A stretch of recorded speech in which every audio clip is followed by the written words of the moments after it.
Welcome to the Remarkable Retail Podcast, Season 9, Episode 10. I'm Michael LeBlanc. And I'm Steve Dennis. On this episode, recorded live in the Bamboozer Podcast studio at Shop Talk Fall in Chicago, is Rebecca Fitz, Senior Vice President, Business Strategy, Alvarez and Marsal Property Solutions, and fellow Retail Voices by NRF colleague. Steve, we often talk together and with our guests around the importance of physical retail. Rebecca sure does take the discussion beyond location. Yeah, she absolutely does. And it was fun that after we recorded this, we learned that she was got the Retail Voice Award from NRF as well. So that was a nice surprise. But yeah, we talk a lot about real estate on the show from time to time, but we haven't done a deep dive in quite some time. And we've actually been hearing, there's always stuff going on with real estate in the retail world, but we've also gotten some news about store closings accelerating and different traffic patterns and all this kind of stuff. So I think it's a great time to dig into the topic, and we've got a great person to do it with. Fantastic. So, and we will have just seen each other. It was great to see you in Toronto. We were at a dinner that you and I hosted in Toronto with many, many amazing people some were listeners of the pod and some were new to the pod. So that was fantastic. And thanks again to our friends at Bamboozer. We introduced them right away to some great people, and we had some great dinners. So looking forward to doing that again. So like I said, it was great to see you. Before we get to our interview with Rebecca, let's dive into this week's most important retail news, brought to you by Scale, the world's fastest growing enterprise commerce platform. Learn more about their solutions at scale.com. That's SCAYLE.com. All right, let's get in the news of the week. I was struggling to find anything to talk about. There wasn't much news that happened this week in America. Pretty quiet. It was a pretty quiet week. So, my goodness, I sitting here in Canada and sitting, watching what was going on. I was surprised by the decisiveness of the decision. I thought that it could go either way, but that's what took, I think, me and I think a lot of people by surprise was how decisive and how fast the decision happened. What were your observations? Yeah. I know, as you say, often listeners to the pod would know you're a Democrat and you fall on that side, and wasn't a great week for you and your counterparts. But what are your thoughts other than a couple things. One, I think I can sum up my feelings about this by just sharing a tweet that I saw from the account Tweet of God on Twitter, and it was something like, in a best case scenario, the worst person in the world and the president of the United States would not be the same person. So that's my entire political comment. But yeah, I was, actually, as I look back on it, maybe I'm not that surprised. I think, this isn't a political podcast, so I'm not going to go very deep on analysis, but I think, in a lot of countries, incumbents have just gotten beaten. And I think it's largely a vote for change, and inflation, economic conditions have been a huge burden. One stat I saw, I'll just tell you really quickly, is that there was a post-election survey that said that 75% of American households felt that they were significantly or moderately negatively impacted by inflation. Yeah. And I think, people often vote with their pocketbooks. I think obviously there's lots of commentary we could have around the former guy who will now be the new guy as the leader. It wasn't a character vote, that's for sure. So yeah, it's a rejection of the incumbents, and I guess I hope that things will be better. I have my own opinions about how what I would say is largely an ignorant view there, but nevertheless, here we are, and I think we're going to, and I'm sure we'll talk about this more in subsequent episodes, but, we're moving into, I think, a period where it's very hard to predict what things will look like. Obviously, Trump is a chaos and uncertainty sort of guy. Like, that's part of his strategy, as well as just the way he is. I think from a retail perspective, not that I'm adding here that most people probably aren't aware of, but whether or not he will put in place significant tariffs could be potentially devastating to the economy broadly, and definitely for retail. Now, as most people will know, Trump will say almost anything to get elected. And if we look at his past performance, it was infrastructure every week in America, and no infrastructure got done. We were going to get a big, beautiful health plan. It's now 9 years since he first said that. It never happened. You have concepts of a plan, though. Pay for the wall. Concepts of a plan. You do have concepts of a plan. Concepts of a plan. Mexico, spoiler alert, did not pay for the wall, and very little wall got built. So, and I could go on, but there's plenty of things that he has said that don't happen for, all sorts of different reasons. So I'd like to think that there will be people in the Congress who realize actually how tariffs work, but and therefore won't want to do them. There's also some programs like deportation. Mass deportation would be very inflationary, as well as all the moral arguments around that, and would be incredibly expensive. And he wants to cut taxes. He already raised the deficit incredibly his first term. So, there's just a lot of things which make no sense whatsoever. And I'd like to think that even people in his party will push back against it. But, we'll see. Even a little bit of that, if he's able to implement it, could be quite disruptive for the economy and retail. Yeah, very. If I can say one thing for certain, it will provide people like you and me on podcasts plenty to talk about, because it's going to change on a pretty much weekly basis. We might have to go to twice a week, depending on how fast things move. All right, well let's get to some retail stuff. So while all that was happening, earnings, the earnings machine continues to be and get announced. Let's start with Amazon. It's kind of like Groundhog Day for me with Amazon. Great quarter, strong sales. Take us through it. I kind of focus more on the implications from the earnings rather than to do a deep dive on a lot of the details. But it's fair to say that Amazon had another great quarter, strong sales and profit growth. I think this fits into the, just kind of going back a little bit to what we talked about in the election results. We just seen so many, and I know we talked about this before, and I'm sure we'll talk about it again when Walmart and Costco report in a few weeks, but the value-oriented retailers, the retailers that are really strong in delivering essentials, just continue to have outsized growth. So in retail, Amazon had a growth in, and I'm going to phrase it this way because I think it's interesting in terms of fulfillment costs, but they had item growth of 12% year over year.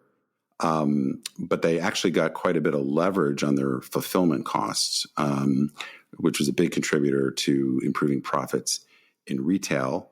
Their first-party sales grew faster than their third-party sales, which is a reversal of trend there. So that's kind of interesting. I don't know that I completely understand it, other than the fees that Amazon is charging third-party folks for fulfillment have gone up. So that's probably the explanation. Physical stores, which is almost entirely Whole Foods, up 5%. So that is definitely higher than the grocery average. So that's all pretty positive. If we go outside of retail just really quickly, continued strong growth with Amazon Web Services and ads. And ads, of course, are largely tied to the retail flywheel and are incredibly profitable. So they just are getting amazing profit and cash flow. And when you think about, and this has been a theme really under the Jassy era of getting costs down, but also improving the delivery speeds in retail. So they reported, people might want to go and see the detail on that, but they improved a lot on same-day delivery, next-day delivery speeds, but also got costs down. So that's kind of a magical place to be. Last thing, which is a little bit outside of their earnings announcement in particular, is some continued news on the grocery front. They opened up a small format store in Chicago, which is not called Amazon Fresh, confusingly, and it's underneath a Whole Foods. And what I basically heard one person describe it as, well, there's all the healthy stuff on one floor, and then you go down underneath and you can get your Rice Krispies treats and Coke and Pepsi and Frito-Lay products and all that kind of stuff. So I don't know whether that's opportunistic or something that they're actually experimenting with. They continue, though, slowly to open some fresh stores. And then I don't know what to make of this, but their head of grocery did leave. So and he went to work for Mark Laurie, right? Which is an interesting character, an interesting place to go wind up after working for Amazon. Eh? Yeah. So, well, more to come there. Still some tinkering, I guess I would say, more than any big strategic move. Consistent with our guests, let's talk about Simon Property Group, another strong performance in physicalness. Yeah, so for people that don't know, Simon Property Group is, I don't know if they're the biggest, but they're among the biggest mall operators globally. And they continue to put up strong performance. So as much as we talk about the challenges in physical retail and in malls in particular, I mean, they do have some investments in outlet centers. It's not all regional malls. But theirs tend to be the high quality A plus type malls. And their performance metrics continue to improve. 96.2% occupancy, excellent. Rents going up, earnings going up. They took their profit guidance up. So, I mean, they're feeling pretty confident about the future. The only negative, which is interesting, and I'm sure we'll come back to, is their retail holdings. So they're part of this Spark Group, which has Brooks Brothers, Forever 21, JCPenney. We already talked about how JCPenney's performance has been a big drag. So it'll be interesting to see what they may or may not do. They have sold off part of their interest there. So, to the extent that there isn't some sort of turnaround with one or more of those retailers that are within that group, maybe something's going to happen there next year. Now, on the other side of positive, we have more news from Wayfair, where their sales were down, not up. And, they have some weird accounting formula that they call the gap basis or whatever, that take us through that without, us needing a degree in accounting. Well, a lot of these fast growth companies will do adjustments, adjusted EBITDA, these kinds of things to basically, well, there's some legitimacy because they often have a lot of accounting charges relative to the amount of options they give their employees. But that sometimes there's a rationale for it, but also they tend to lean on it because it makes it look maybe like they're doing better than they actually are. But Wayfair, to be fair to them, they are less negative, I guess, than they have been. But yes, sales were down 2%, another quarterly loss. Wayfair, as much as we kind of talk about them as this disruptor kind of new company, is about a 20-year-old company. And they have made money only 1 year in their history, and they barely did in 2020 because they were able to get this big spike from physical furniture stores being closed. But yeah, they've been working to try to get closer to profitability, but some of the underlying metrics aren't great. Sales down, active customers down, orders down. But, you could also say they're kind of caught up in the malaise of the home furnishings industry. So some progress, but still some struggles there. But on the more positive side, and we just, for people that, some of our listeners, I imagine, listened to our interview a few weeks back with Neil Blumenthal, the co-CEO and co-founder of Warby Parker. Happy to see that. They have, we talk about wobbly unicorns, but Warby Parker seems to be quite steady on their feet, more strong sales growth as they continue to open stores. On a pure accounting basis, they are almost at break even. And I would say if you just project forward, it seems like they're almost certainly going to be profitable next year. So congratulations to Neil and Dave and team. So for Canadians, Thanksgiving is but a memory and frozen leftovers, but the race to the drumstick is on in the U.S. Talk about what Target and other folks are doing around Thanksgiving. Well, I think a couple of weeks ago, we talked about Walmart's hot deals. Well, Target is trying to one-up, apparently, the fine folks at Walmart with their Thanksgiving special, which I love this in the press release. It serves 4, but could easily be doubled to serve 8. And I'm like, slow down, Sparky, with the math. I was told there wouldn't be any math here. I'm guessing it could easily be tripled to serve 12, but that's just me.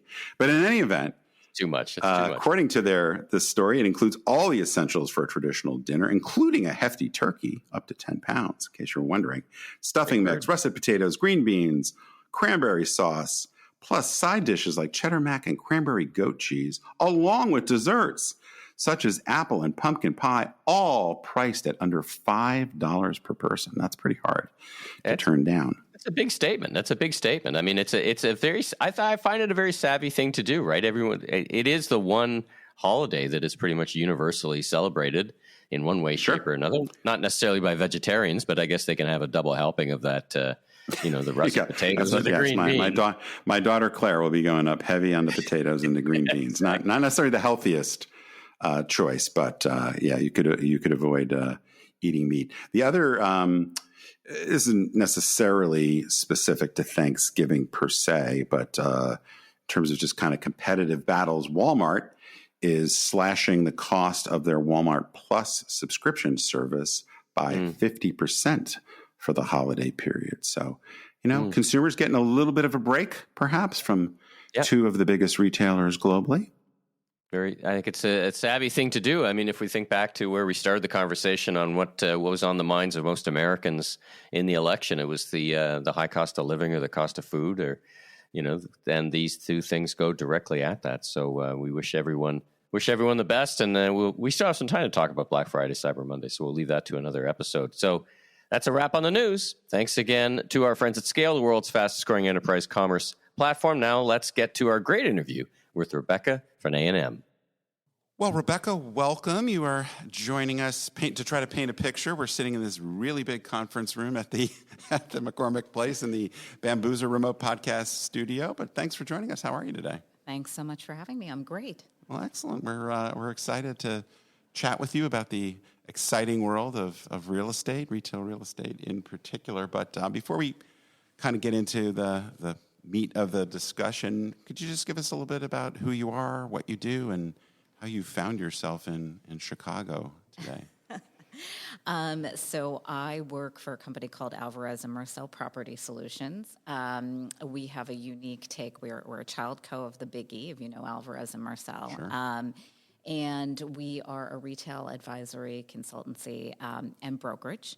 And found myself in Chicago today, or starting yesterday, talking about oversaturated retail real estate markets, which is really a hot topic right now. Yeah. As retailers are looking to either turn on the physical channel or are already turning it on and are figuring out kind of what their next moves are. Yeah. Now, when you were a little child, did you dream to be doing this sort of work, or how is it you ended up at A&M? It wasn't even a twinkle in my eye. I did not go to school for it, as for many people who find themselves either in retail or real estate. I do love fashion and apparel. Not a secret about me necessarily, but I do love to get dressed in the morning. I have said many times, publicly and privately, that I am a gold medal shopper. So I certainly... On behalf of the industry, thank you very much. That's right. Exactly.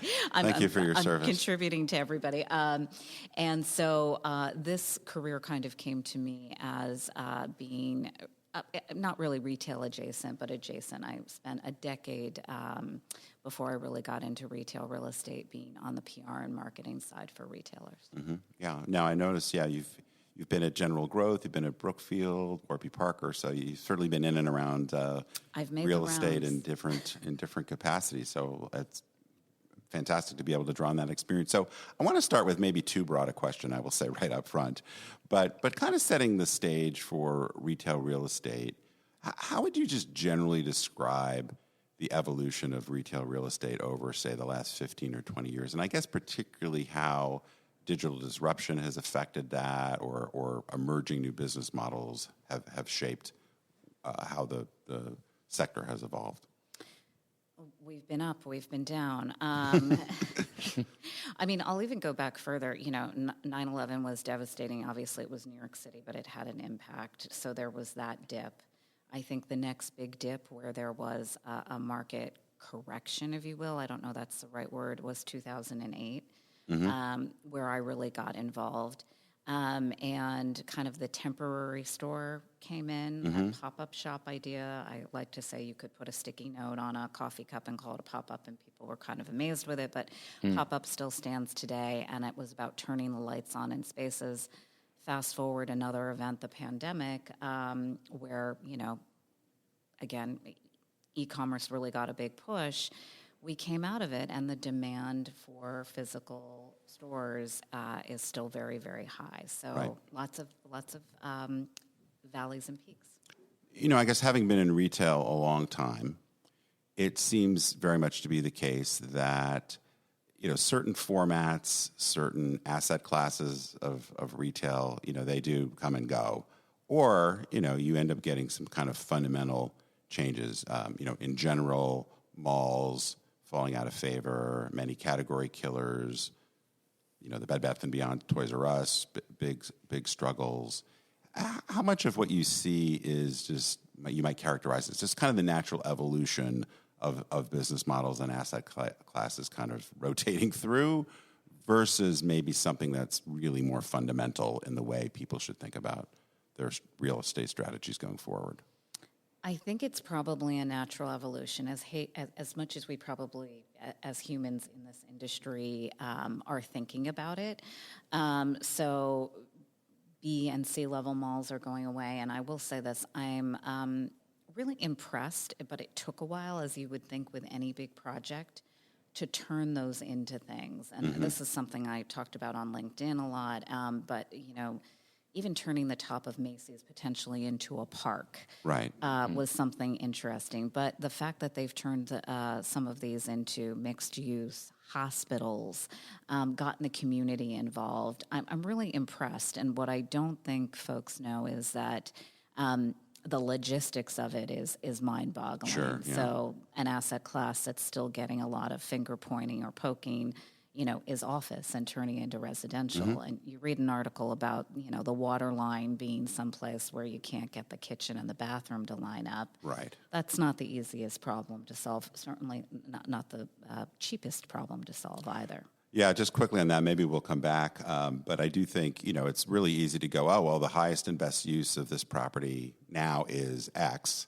And then you go, okay, what is it actually going to take to get there? And whether it's just sheer cost, whether it's zoning, traffic density, and so you can't get something approved because the community does, there's just so many issues as you would know. So, it's interesting to see how fast some of those things can happen. Well, and I think of your experience in taking digital native vertical brands into spaces, not pop-up spaces, but kind of on a fixed model, Hudson Yards kind of big property developments. I wanted to change the direction a little bit and talk about just an overall theme that we see happening with, talked about the pandemic, and during COVID, we had more people working from home, so we had this kind of movement, kind of a pretty fundamental movement of where things were purchased, basically. So we had both e-commerce and a shift. When I talk to retailers, like, I'm still doing the same business, but now it's more in the burbs than downtown. What do I do with those offices? Are they coming back? Can I make a business on 3 days a week? How do you see all that and use of that real estate? It's been a real plot twist, if you will. So, folks, and having been on the landlord side, dare I say, even strip malls are getting attention, and people are realizing if you're working from home, even on a Monday and a Friday, that driving by those and dropping off to pick up a local meal or, dry cleaning or whatever is more convenient than going even to an A-level mall and navigating the parking and the in and out and just the time commitment, which is really our most valuable asset as human beings. So I am very pleased to see, and I think it's here to stay. I went with strip malls first because I think people are talking a lot about outdoor lifestyle centers who are also getting an enormous play. And I think that really is here to stay until, we have another evolution. But I think that evolution, again, will take a long time to get here. And so the vacancy at some of these places, they're really, 96, you're on a waiting list. 96%, you're on a waiting list to get in because that's where the folks are going. Interesting. And do you see, I don't know if you cover distribution centers or kind of a broader real estate architecture, but do you have any thoughts on, there was a big build of warehouses and real estates to kind of make up for what could have been a bigger growth in e-commerce. How do you see those all intersecting together?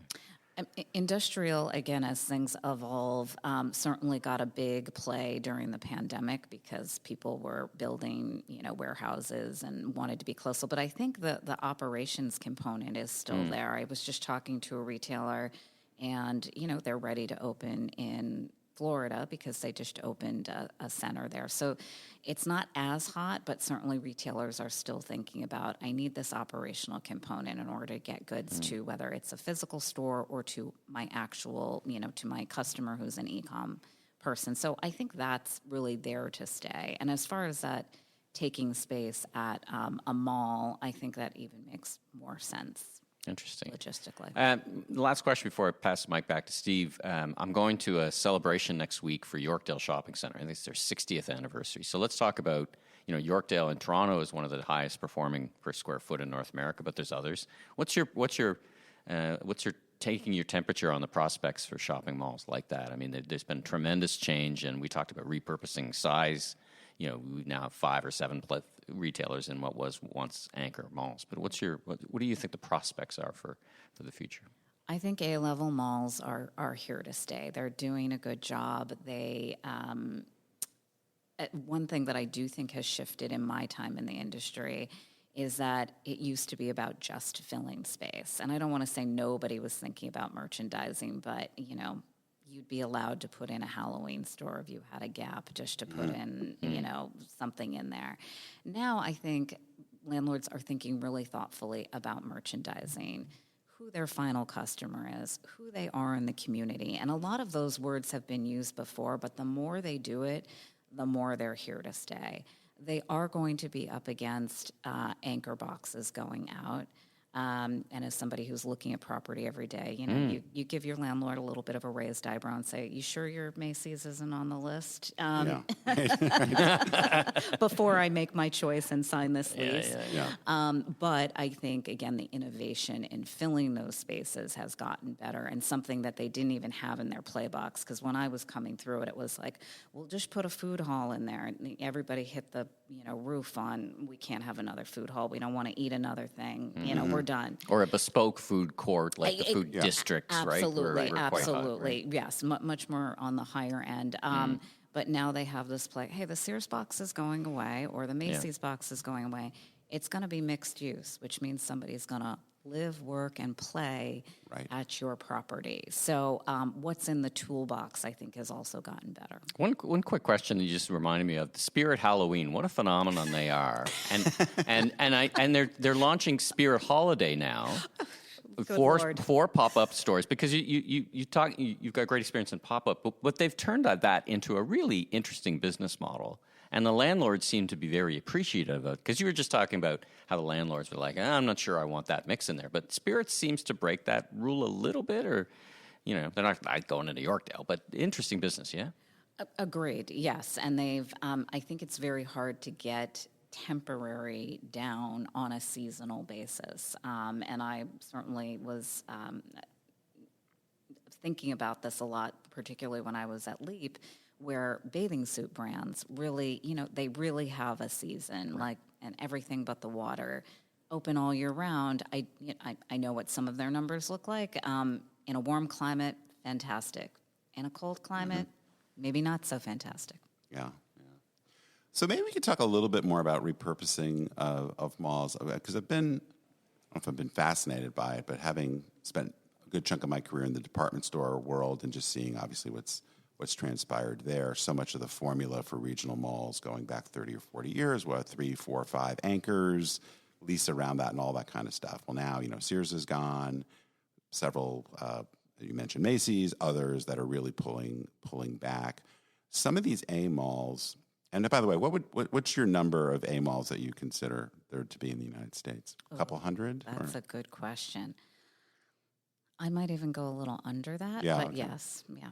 Well, and many of them, Michael's heard me say this before, talk about on the podcast. When I go to some of these still very good malls, they're so massive and so hard, I think, to shop in. And and I often just look at there and say, well, the odds that one or more of these anchors are going to be gone in the next few years are pretty high.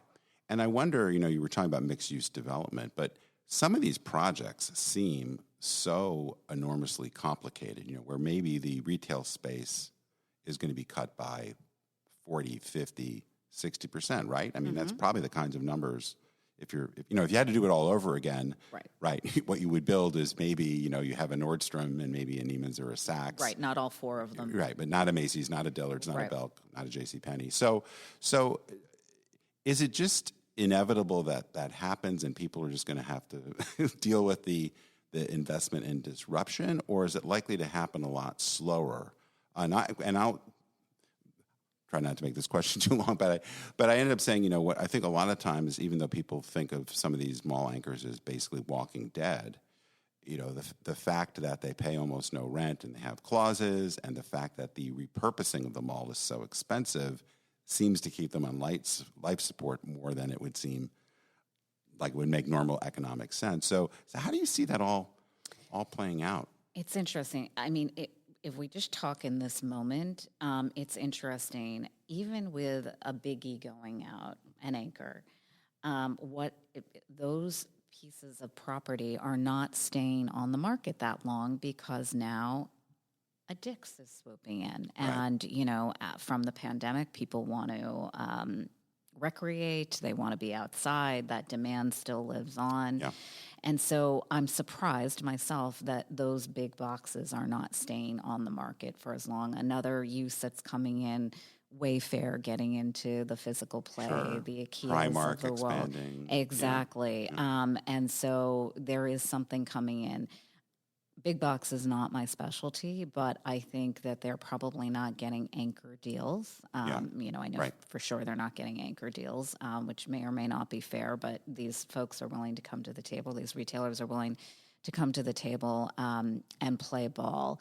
So again, right now, it seems like, this is a safe space as, we're moving through this shift. Will it always be? I don't know, but we're seeing a lot of large uses coming in that we didn't even know about, in the past. These high-end climbing gyms taking up a lot of space, have a really big requirement. Pickleball. Pickle malls. Pickle mall, Pickle malls. It used to be you couldn't have a conversation without mentioning the pandemic. Now you can't have a conversation without mentioning pickleball. You're absolutely right. Yeah. Yeah, no, it's super interesting. So the other thing, and kind of getting to this notion of oversaturation, I have believed or was told, learned, these statistics that the U.S. historically has been so overstored. Any kind of per capita analysis that's done compared to lots of other companies or countries, and certainly you can go to many places around the country where you see lots of vacancies.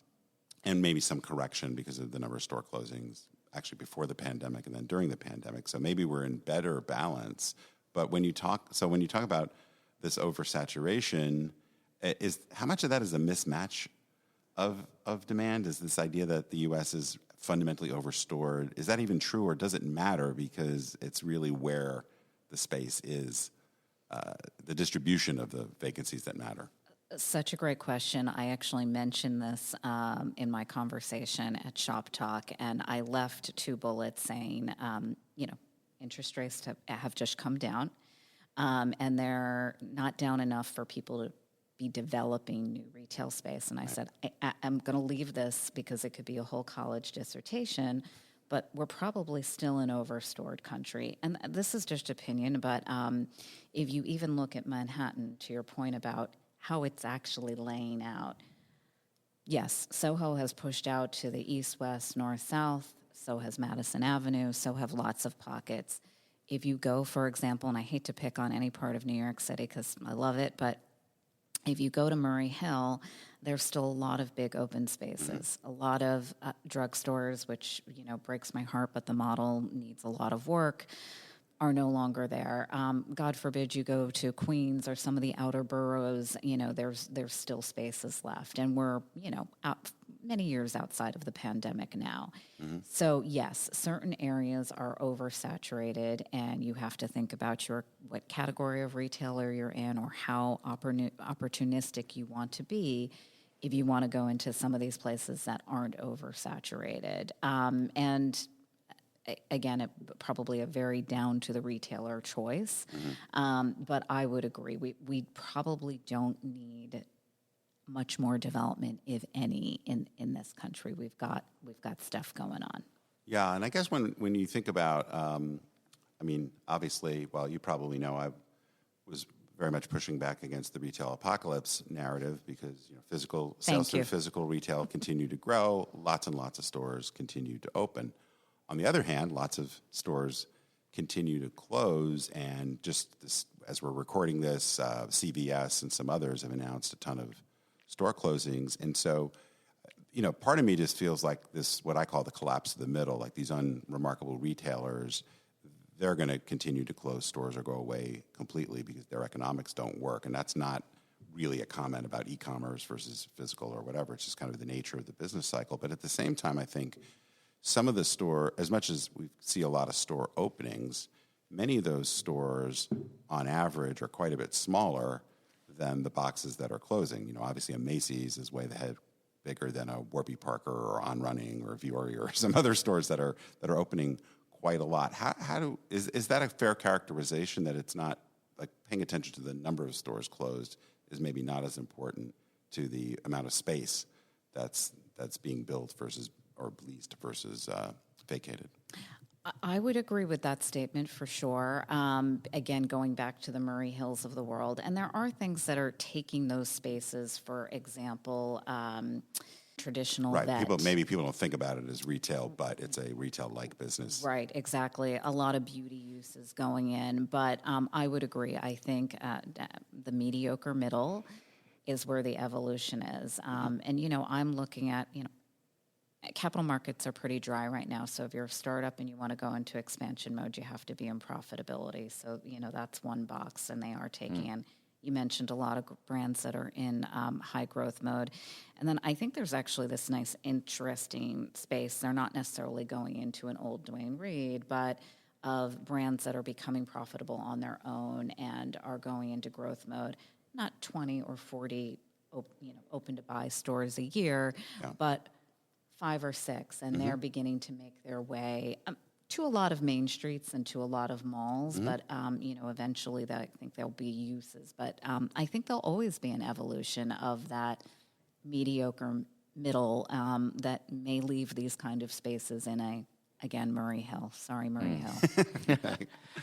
Let's talk about something else that's very close to the heart of retailers, which is leasing agreements and kind of trends in leasing agreements. So I think of things like unified commerce, where we talked about where are items being picked, where are they being returned. Stores have multiple functions that 20, 30, 40 years ago we didn't imagine. Leases were pretty straightforward.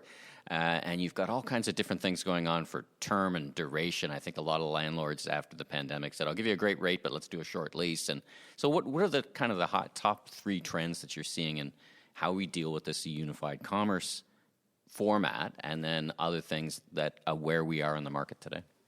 Sure, and I wouldn't say this is a hot trend, but the 10-year lease, I think, unless you really have a big build out and you need the return on, stretching out your term, has really gone away. So lots of folks going in at 5, 7. And what's interesting is that it's both sides of the table. So landlords don't want to take risks. They've seen retailers turn over dramatically. So people, we never thought you'd see a Barney's leave or, something like that. And they've actually gone. So they're playing the game as much as a brand is saying, I don't want to go into physical retail with a 10-year lease. It's a noose around my neck. And again, the 10-year lease is, kind of gone unless you're really a traditional retailer and you've got the play. So I think we're seeing that for sure as a trend. And then I think retailers have gotten, more savvy. They all talk to each other. Hopefully they have good representation in the market, that there are lots of ways to protect both sides. Have a termination. And these aren't really new things, but certainly more and more of it can be seen in the lease that's fair to both sides. And I've talked about a lot the evolution of landlord and retailers coming closer together. Have a sales, break point if you're not making it. It's better for both the landlord and the brand to walk away, at some point. So have these kind of organic, built-in, this makes sense for the model. I think digging more into actual what is your business model. Landlords are getting better at asking the questions, And retailers are getting better about answering and really saying, let's look at it together. Do you see, if I framed it as a balance of power between landlords and retail tenants, where are we? On what side of that? On what side of that dial are we? I'm putting you on the spot a little bit. No, but not at all. Someone very high up in the brokerage world actually said, I think we're at an equilibrium. I'm going to take a little bit of a different take, just having spent some time with some landlords recently, so maybe my my blinders are on that side. But I was talking with them, and they said, well, we're in this oversaturated, this demand from retailers, and it warrants asking for some more in rent. And then they took a little step back, though, and this is where I think the world is coming to. I don't mind leaning in on my leasing team to say, get the best deal that you can. But at what point are we asking for too much that the retailer can't actually afford it? And that doesn't work for either side. It doesn't work for your merchandising mix if you're on the landlord side. or if you have a downtown location that's getting 30% less traffic. Exactly. Post-pandemic. So again, I think the evolution of the landlord-retailer conversation and deal-making, frankly, is still evolving and probably will. I think the fact that both those parties know it does need to be an evolution versus, I talked to somebody very old school in the industry, and they made me laugh because they said, remember when you used to be able to get a lease done, two people would yell, somebody would pound their fist on the table, and a lease would be signed. Those days, I think, there's a trend that's probably over.